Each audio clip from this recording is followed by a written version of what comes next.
So let's begin with just closing your eyes for a moment. Please close your eyes and listen. Do you hear it? That voice?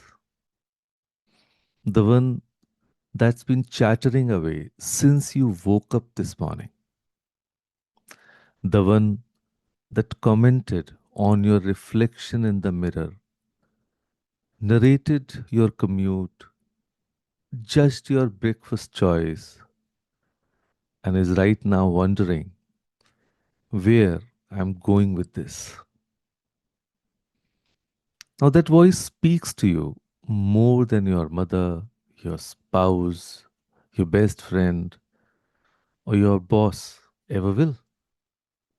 In fact, you'll have more conversations with this voice today than with every person in your life combined. So you can open your eyes now. So here's my question to all of you. If this voice is your most constant companion, shouldn't you care about what it's saying? Just think about it.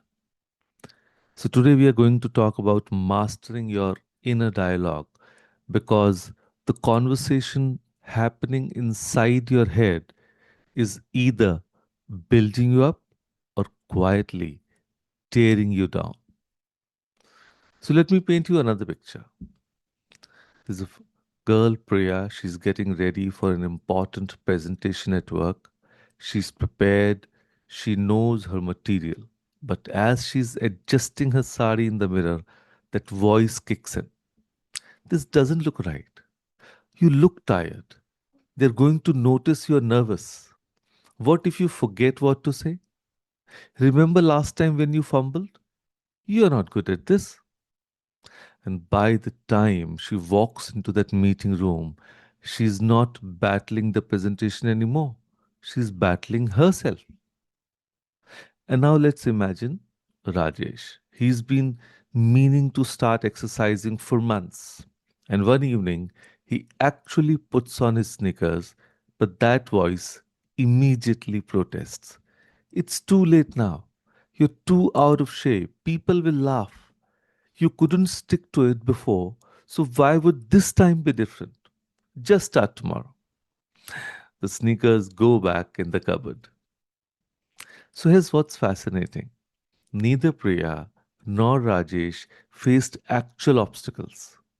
There was no real threat in that meeting room. No one was actually blocking Rajesh from his morning walk. The only opponent they faced was the voice inside their own head.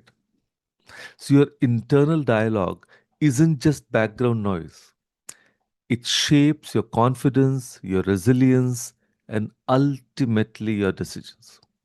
So it's the difference between I can try and why bother. So it's the lens through which you see every opportunity and every setback. You know, most of us have an overactive inner critic. You know the one. It sounds eerily like that strict teacher from school or that relative who always had something to say about your life choices. Or sometimes, if we are honest, it sounds like the harshest version of our own selves. Let me give you a very Indian example. Meera just cooked lunch for unexpected guests. One dish turned out a little bland.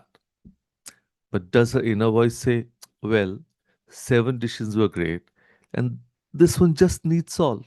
No. It says, you can't even cook properly. What will they think? Your mother in law makes this perfectly and you should have ordered from outside. You're such a bad host. See, just over bland dal.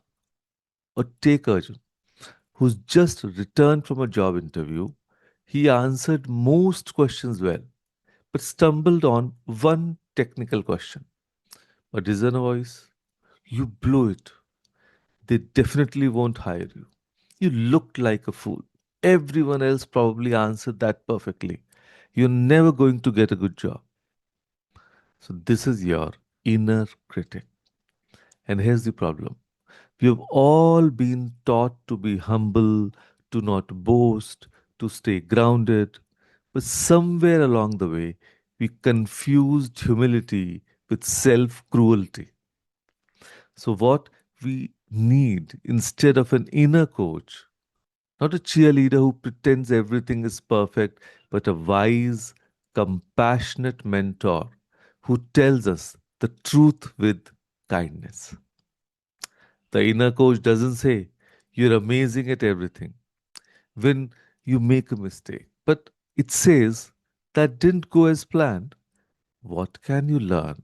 What will you do differently next time?" The inner critic says, "You always mess up." But the inner coach says, "This was hard and you tried." That takes courage. The inner critic focuses on what's wrong.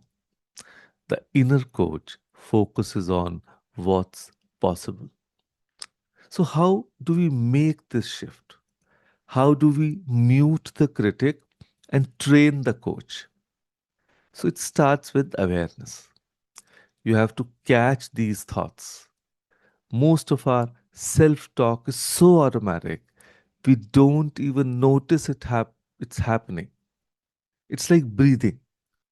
But once you start paying attention, you'll be amazed at how often you're actually quite mean to yourself. And here's the practice: catch one negative thought today, just one, and then rewrite it. Let's try this together. A negative thought is, let's say, "I'm so lazy, I can't even stick to waking up early." And some of you might be having that problem for attending these sessions. And rewriting is like, "Waking up early has been challenging. I'm working on building this habit, and tomorrow is another opportunity." A negative thought can be, "I look terrible in all my clothes. I've let myself go." The rewriting could be, "My body has changed and I'm adjusting. I deserve clothes that make me feel good, exactly as I am today." So, notice what happened. We didn't pretend the struggle doesn't exist. We didn't put a fake positivity. We just replaced criticism with clarity and compassion. Now, this isn't about lying to yourself, it's about speaking to yourself the way you speak to someone you truly care about. Think about it. If your best friend came to you and said, "I made a mistake at work today," would you respond with, "You're such an idiot, you always mess everything up"? Never. You'd say, "Mistakes happen. Chalta hai. What did you learn? How can I support you?"